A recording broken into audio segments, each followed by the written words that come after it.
Hey guys, I think that this should be a separate video of its own.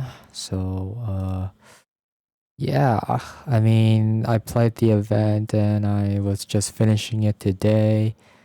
Oh man, there's like still so much to do though. Anyway, again, story, I like the story. I like how it ended, how I like how it concluded, and most of all, I resonate with Alhaitham.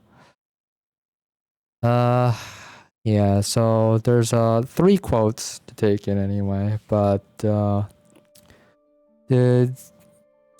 I mean, like, even if this was spoiler to something, it's like it doesn't really even matter.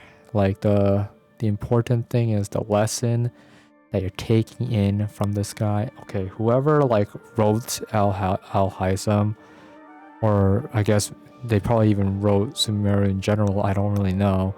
I don't know how this writing process goes. Like, I know that there's someone that makes the entire story, but I don't know about the characterization.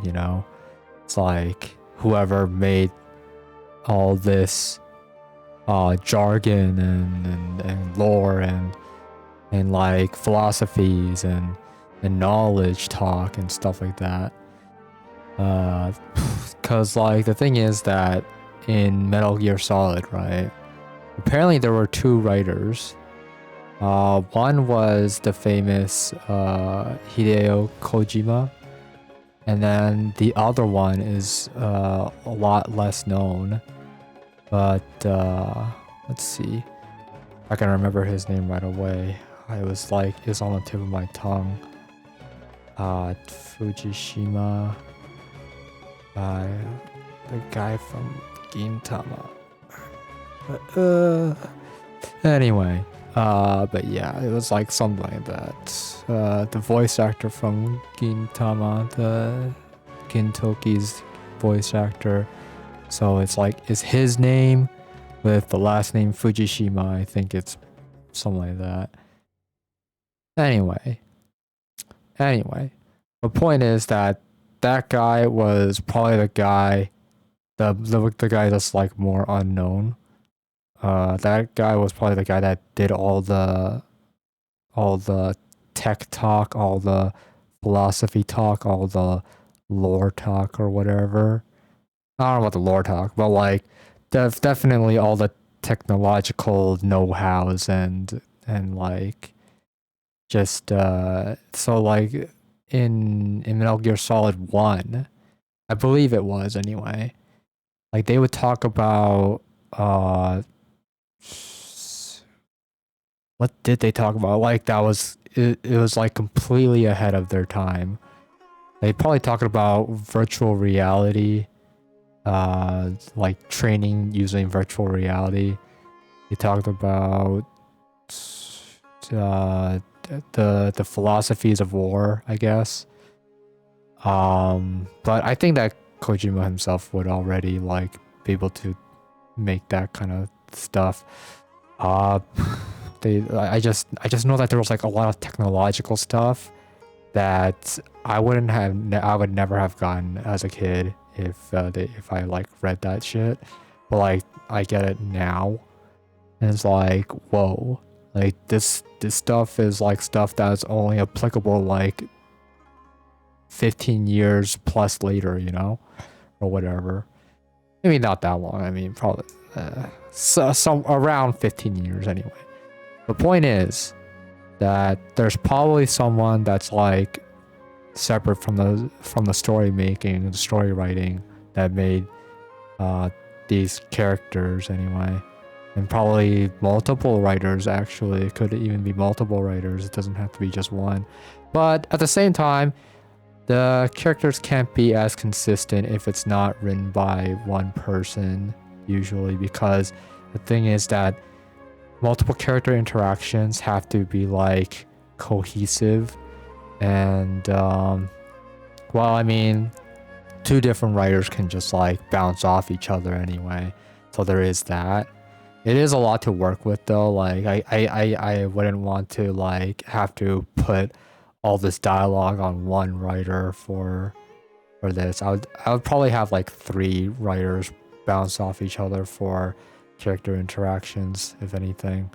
Like how to go about this and how to go about that and whatnot. At least 3, I feel like, should be the minimum. I mean, 2 is probably fine too. It's just it feels like a bit of a stretch at that point. Cause like the thing is that you have to, if you keep bringing these characters back, that means that you have to keep bringing back the same writer, because you don't know what that writer is thinking about that character. You know, like the interactions, you'll find that in many series and shows that if you don't have the same writer, the characters are not going to be consistent to what they were when that writer wrote that character. SpongeBob is a very good example of that. And just like any show that like ran over 3 seasons or something like that, you know, like you'll find that any show that like continued past its prime is because the main writer, left the studio or whatever. They were done. They were done with the show. It's like all over from there. Anyway, but enough about that, all that background talk and whatnot. I'm just like showing off like that I do a lot of research on this creativity stuff. Anyway, but let's get to Alhaitham now, okay? Whoever wrote this guy, and wrote a lot of these characters, really. I liked all of them, okay? I'll just like mention right now. I like the way that they wrote Cave. I like the way that they wrote the event story. The way that the main villain, without a better term to give him, I'm in quotes calling him villain, but it's just the main antagonist. Yeah, okay, he's not a villain. He's the main antagonist anyway. But the main antagonist of the story, he was written well as well. But yeah, let's get to it. Let's break down what Alhaitham is saying. All I will say is that the world is not built on correctness alone. Sometimes being correct means nothing at all. And I've had to run into this situation very many times in my life. In fact, I'm already running into this situation even now. Nobody cares about how correct I am, okay? Being correct doesn't mean anything to a lot of my viewers in its own sense. It's like the only time being correct matters is when it has to do with gaming.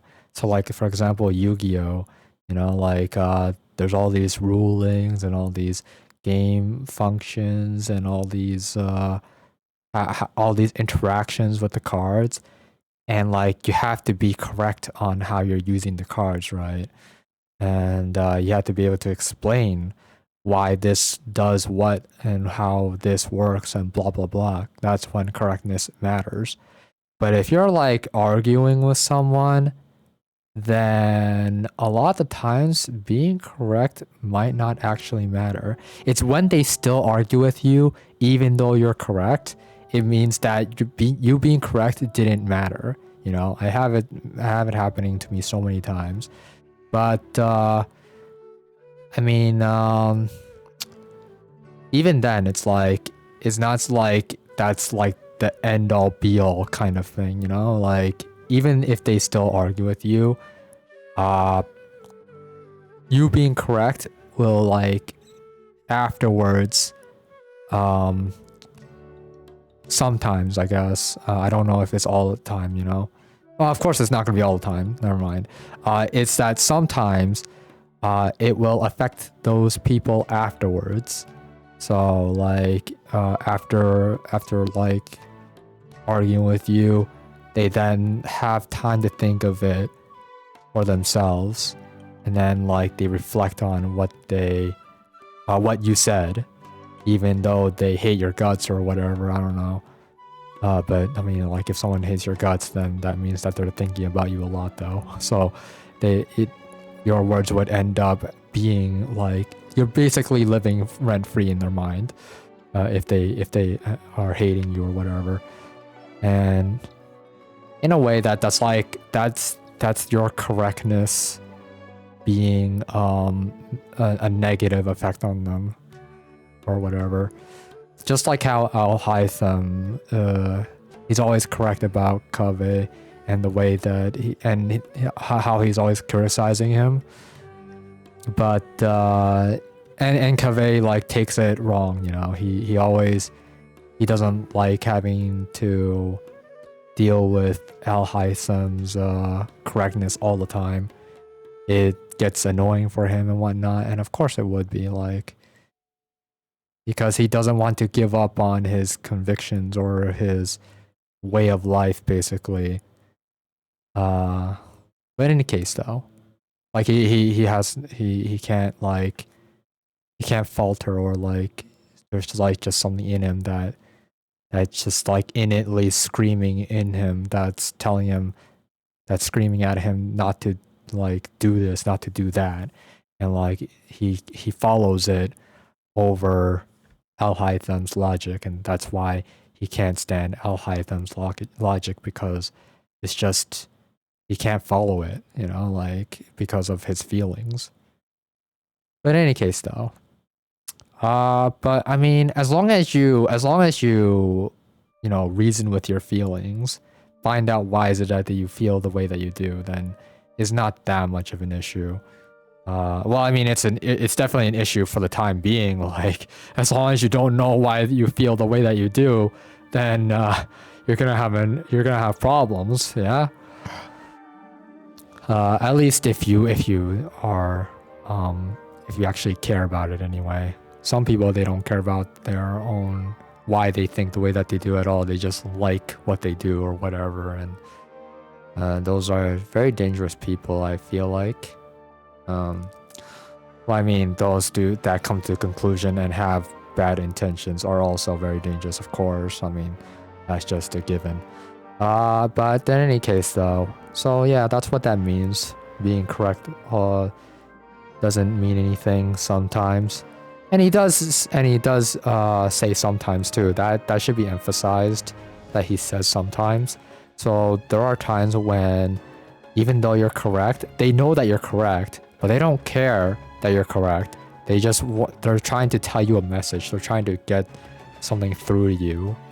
And that's when it's like, being correct, it didn't matter at all.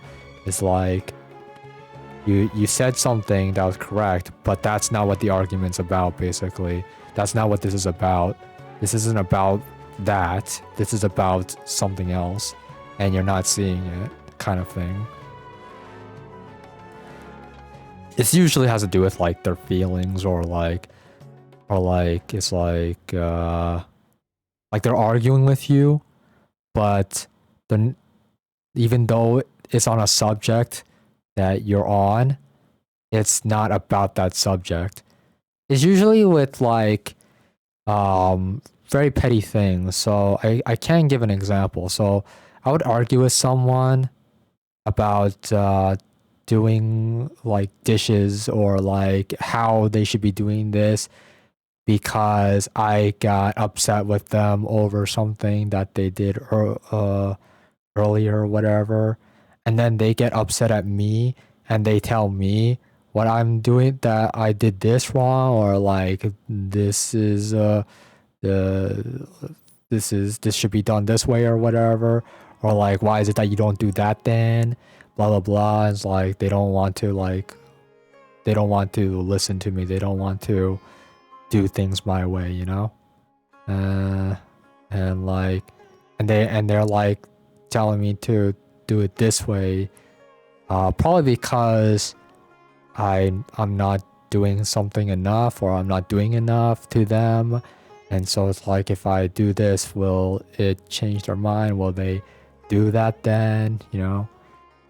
Well, in any case, if they don't do anything about it, then that means that it wasn't about me being correct, and it wasn't about me like, it wasn't about how this should be done. They just hate me at that point. Like, they don't care about what I have to say, and they don't want to know about my opinion, or they don't want to know the right thing to do, and they don't care about how this would keep things clean, or how this would help the environment, blah blah blah kind of stuff. You know, they don't want to deal with me because I'm too annoying. That's the issue they have with me. And so like me being correct about this and that didn't matter about how this will help the environment or how this will keep things clean. Nah, they just don't want to deal with me, that's all. Man, it's a good thing that this is a video of its own, because all that took 15 minutes. Like that's like that. I went through like 2, maybe 3 topics. Like the first one being talking about the writing of the characters. The second one being how many writers there were. Probably no, it was actually no, that was part of the first topic. The second topic is actually how they wrote like how each characters were and how I liked them. Okay. And the third one is just Alhaitham stating these things, but and then breaking them down. But in any case, next one. So by their own choice, the idealist seeks to bring happiness to all while denying themselves the same. Thus they shall never reach even the borders of truth until they wipe away the ignorance that blinds them. Now, for the longest time, in my youth, I did think like that about how one should bring happiness to all, even if it meant sacrificing their own happiness. Or maybe not, actually. Maybe I was the opposite of that, actually. Because the thing is that I liked Spider-Man, I like Batman, and these are very tragic heroes. And like their stories are like especially Spider-Man though, is that they had to sacrifice their own happiness to like for the greater good, right? And like I'm like, when does this guy ever get to be happy? When does Batman get to be happy? When does Spider-Man get to be happy?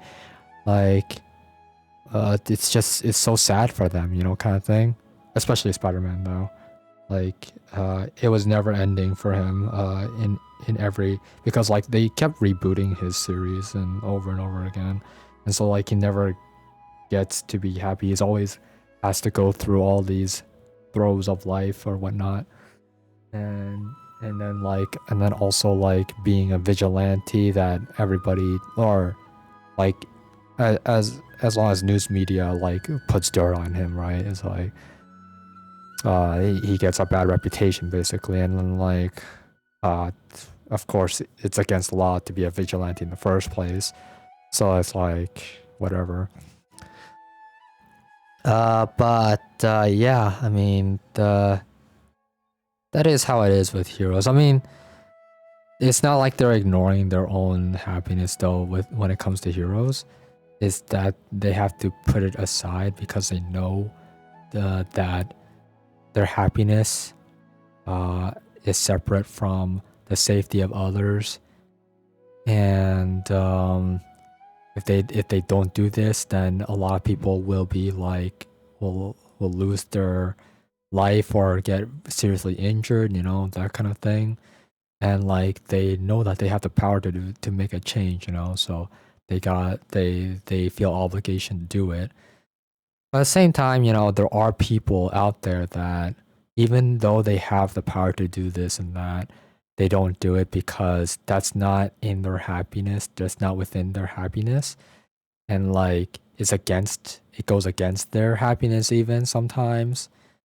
And they have to, like, for example, like having to put time into something that you're not interested in. It's like, oh, this person is really good at art, like they can make some really interesting pictures and whatnot.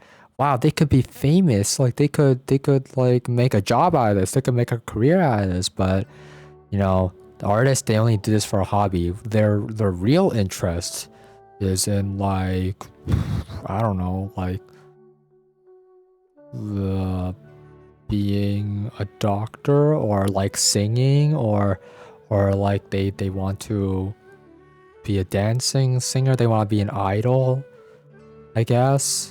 or just you know, just something else that's completely different from the medium that they're good at, you know. Or they want to be a scientist, you know, like being a medicine scientist or whatever, saving people's lives. Like they want to do that instead, or something like that. Or I mean, I wouldn't want to. Whatever. It's just something like that anyway. But in any case, though, yeah. So that was my example of people who have the power to do something, which is in this case was to make money off of being an artist. I mean, a much better example would be that they're really good at singing and dancing, but they only want to continue as a hobby, and then it's like what they really want to pursue is art, and then they like try to get good at art. And like you know, they went viral in this singing and dancing and whatnot. And it's like they could, and then like lots of people, lots of agencies are like contacting them, you know. And they didn't take that chance because that's not what they want. They just want to dance as a hobby, and they just like, oh, they just want to dance for YouTube just to show on YouTube or something. I don't know. But I mean, you know, eventually they'll probably like go through with it. When I think about it realistically, because the thing is that it's not like you're gonna go through art forever, and like nobody goes through one thing forever, you know. Like nobody's gonna like stay on art forever. They'll want to do something else eventually, and that could be the art and singing. I mean, the singing and dancing. But in any case, though, that's not what this is about. This is more like a doctor that has no time for himself. Okay, like all that I just talked about probably was just a waste of time. Honestly, fuck my life for like making you guys go through all that. But a doctor would definitely be a much more realistic example. Like he wanted to be an artist. I mean, like this all connects, you know. I had to do all that to get to this topic, unfortunately, to get to this idea. It's like if I didn't talk about the artist, then I wouldn't come to this idea, right? But in any case, though, so the doctor wanted to be an artist, and they can't, like, because they know that they have the power, the intellect, and the understanding of medicine to save people's lives. So they decide to go through with it, but every day feels like torture to them. And so it's like at some point they they have so much problems that they decided that they could decide that it's not worth it anymore, and they could even take their own life, or someone could take their life, because the breakthrough in medicine could be that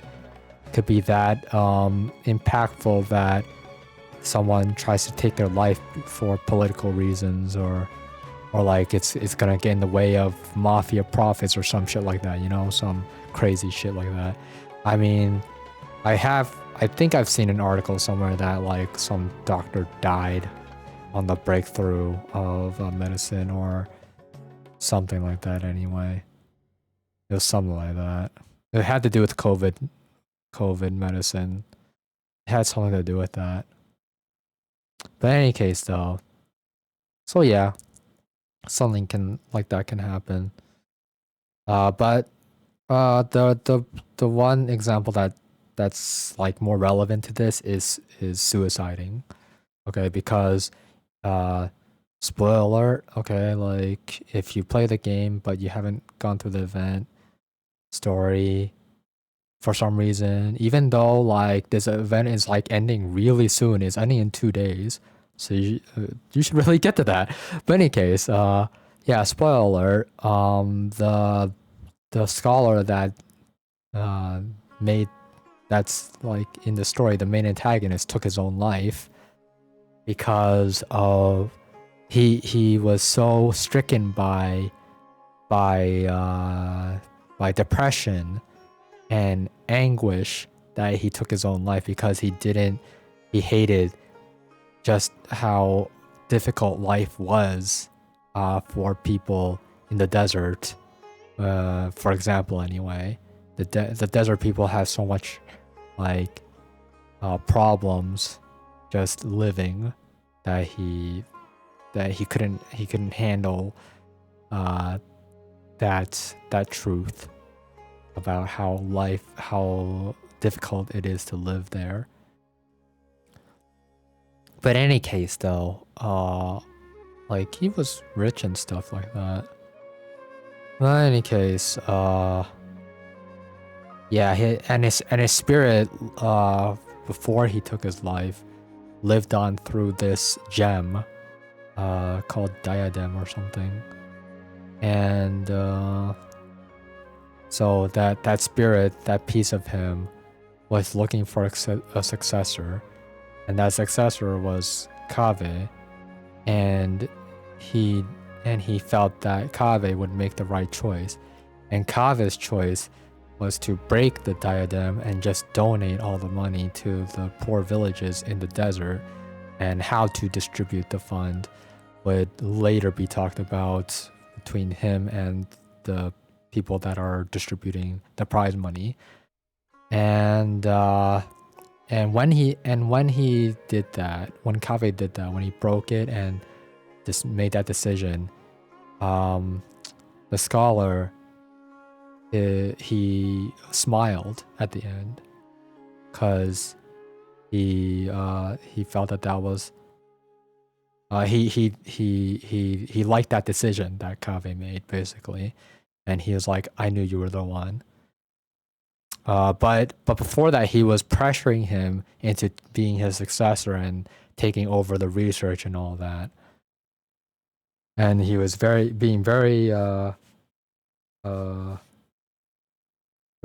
yeah, the pressure was very too much for Kaveh, basically. Like it was too it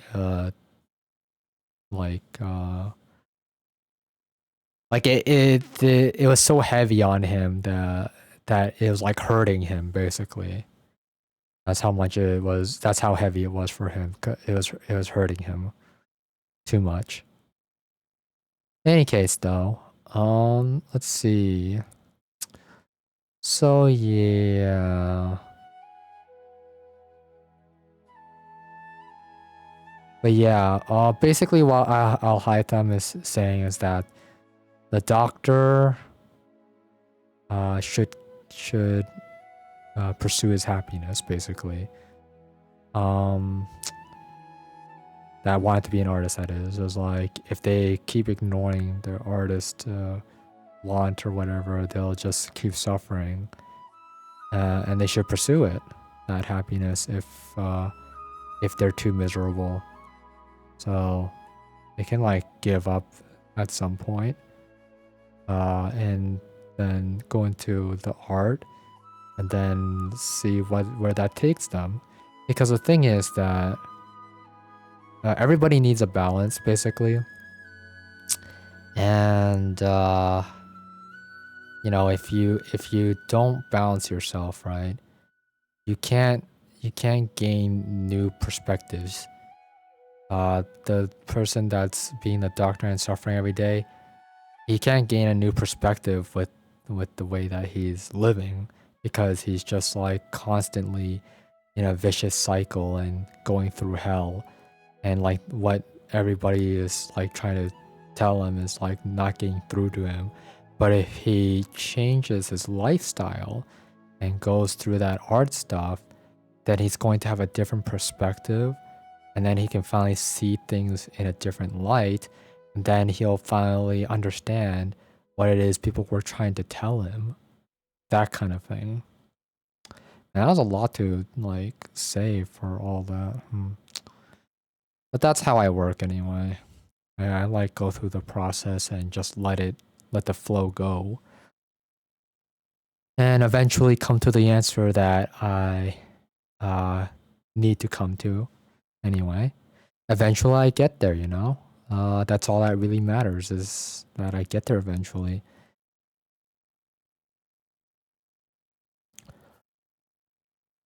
Sadly, all viewpoints will find their supporters, and the way that we see the world largely decides our fates. So, in this one, it's the best example of this is religion, okay?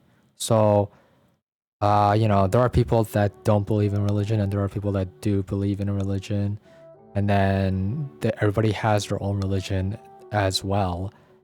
And then there's also cults that are a good example as well.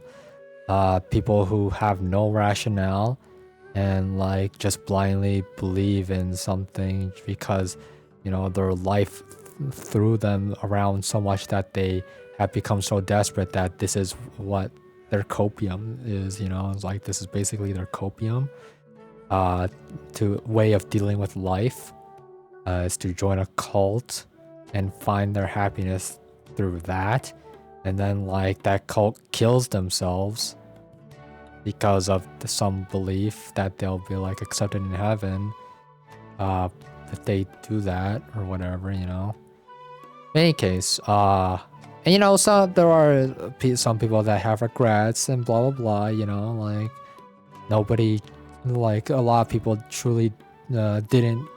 A lot of people probably didn't truly believe in it, but they went through it anyway because they didn't think about it thoroughly.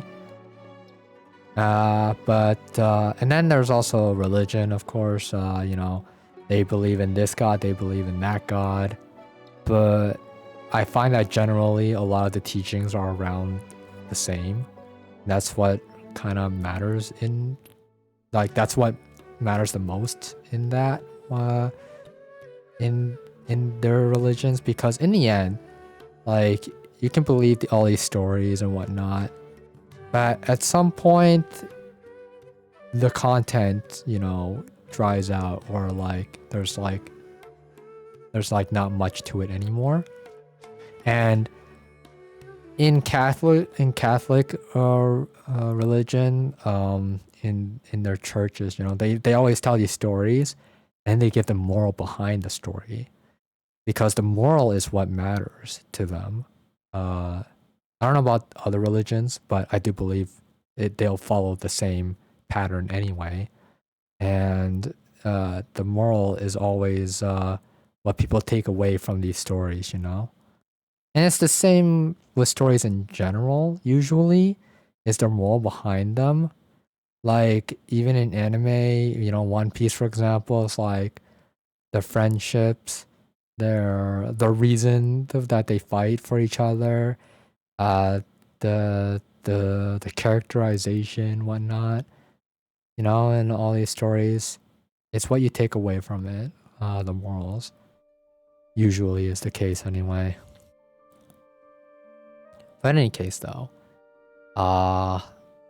and so like, what he's saying is that everybody will take different paths. What matters is the essence of those paths. It's like, will that path make you a good person, or will it make you a terrible person? A terrible person like Donald Trump, a terrible person like Pudding, or what? I don't even remember his name, but it's that Russian leader or whatever. That's having a war with Ukraine, like, and then it's like those people that follow that guy, like, why is it that there's a war in the first place? It's because there's an army, and that army will follow that leader, and they have their own interests about it too. They probably don't care about their reason for fighting. They just want to use their weapons. They just want to go into combat. They just want to see what they can do. That's probably a lot of the reasoning behind like being with a terrible leader. Like, they just wanted the war to happen because they wanted to see what they were capable of. And yeah, I mean, you can probably guess what other country is thinking like that. North Korea is kind of like that as well.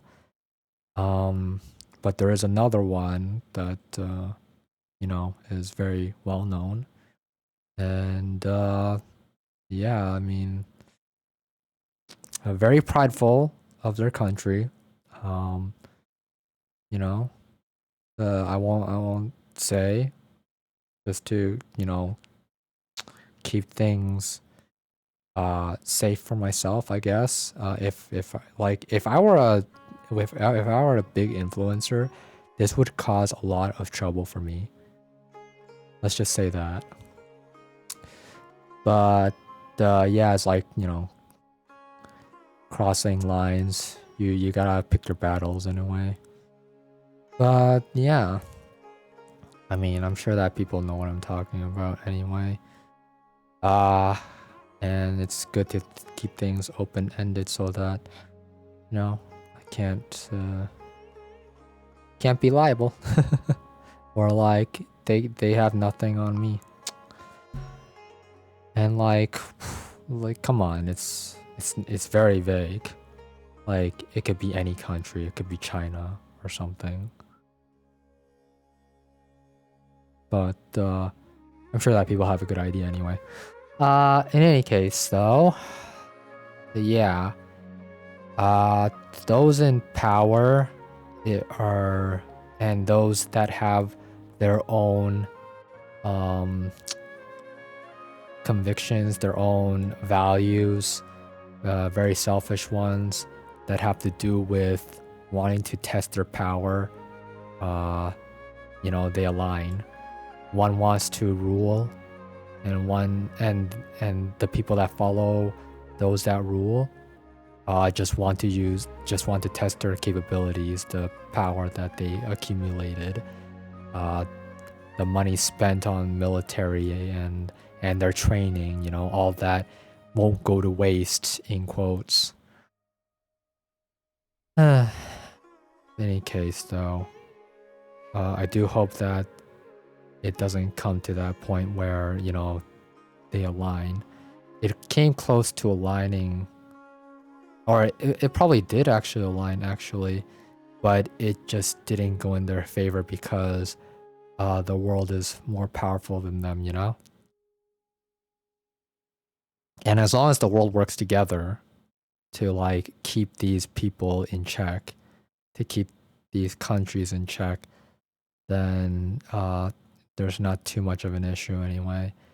I mean, there's definitely gonna be a lot of loss, a lot of people lost, and a lot of time and money and effort lost and whatnot due to this, all because of selfish people that wanted to try stuff out and wanted to and have a delusion that they can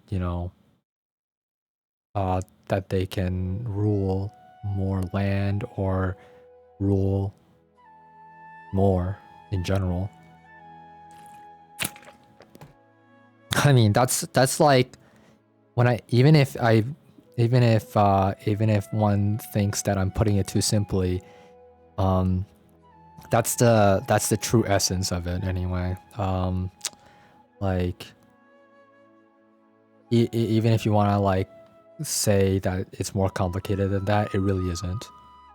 Like it just truly is not, because you can make it as complicated as possible as you want, and when you break it all down, that's all it came to. Like, the thing is that in all kinds of complications, there's always a simple essence to it, a simple explanation to it all that can like summarize everything, Like, I can summarize the story of the event I can summarize the character. No matter how complicated Alhaitham might be, no matter how complicated Nahida might be, no matter how complicated Hat Guy might be, I can still describe them in their essence, you know? Alhaitham is interested in knowledge in general, and he takes everything at face value and understands the reality behind all of it, and he takes no conflict behind it because it's not within his interests. His interest is just to live a laid back life, doing his job, while his hobby is learning more. And as he learns more, he can also help people, but he does it casually. Like when he learned about I think it was Saleh or Sashim or something. The antagonist's research anyway. He learned about Kave's father, how he lost his life 20 years ago, and then he related to Kave, telling him, "Hey, this is possibly what your father went through." And that's something that you can relate casually. You know, he bears no responsibility in that, and he just all he has to do is relay the message, tell Kave, and you know Kave will be grateful for it. But he doesn't have to do anything else. It's not like he has to go through the desert with Kave and find out more about why his father lost his life. You know, he doesn't have to do that. All he had to do was just, you know, say what he knew, and it helps Kave ease his consciousness a little bit about his past. And that took nothing, you know, that didn't take any responsibility, and that took no effort. But in any case, though, so that's how he simply is as a person. He gains knowledge, and he deduces them properly because he has no interest in them, no dedication towards that path, you know? He's only interested in keeping his healthy lifestyle. And that was the same in the Archon quest as well. That was also based on his own interest of keeping a healthy lifestyle, because the path that Sumero is taking was a very dangerous one, and it was one that was like going to be very troublesome for him, because people's lives are going to be very different, and there's like, he calculated how his life was going to go down if they took the path that these sages were going to go through with anyway, having created their own god. And this new god is like, I mean, even without knowing what the new god was, like the way that they were acting was very cultist, you know? And it's just overall going to be a very negative experience, because you know, those kinds of people will have a negative atmosphere to them that will affect a lot of things around them negatively, and like their environment, and then like it could like cause problems worldwide even. And so it's like, yeah, you don't really have to think about it. Just seeing them in action, the way that they handle things is very unethical and very inhumane, and just overall a terrible experience. And I mean, I don't know what he thinks about the ethical side.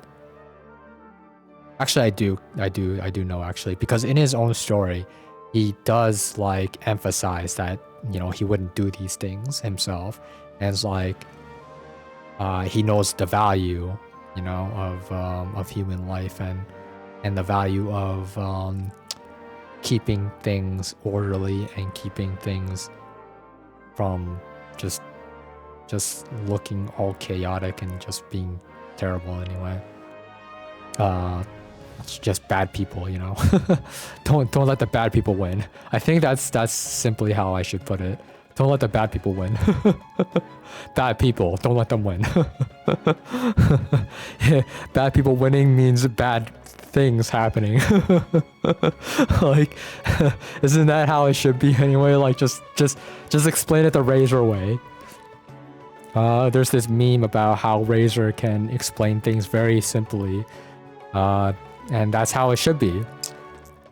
So honestly, that Razor analogy or whatever, that's that meme, very good way to go about this actually. Like, you can like one can understand all these complicated things, and then they tell it in layman terms, and Razor way is like a layman term, but like even more dumbed down as well. It's like, I'm breaking it down for you in the simplest way possible to, like, you know, so that you understand the essence of what happened, you know? And it's just like, simply, this is how it went. And there's really not much more to say about it. Like, you can like go through more complicated details, but in the end, this is what happened. And like, nothing you say will change what actually happened, you know? In any case, that's everything. God, how long did this go for? 46 minutes? 47? Like, I might as well be streaming. Damn. In any case, though, this is why this had to be a video of its own. I was supposed to make a summary day video, but instead I made this. Well, I'm gonna make the summary video too.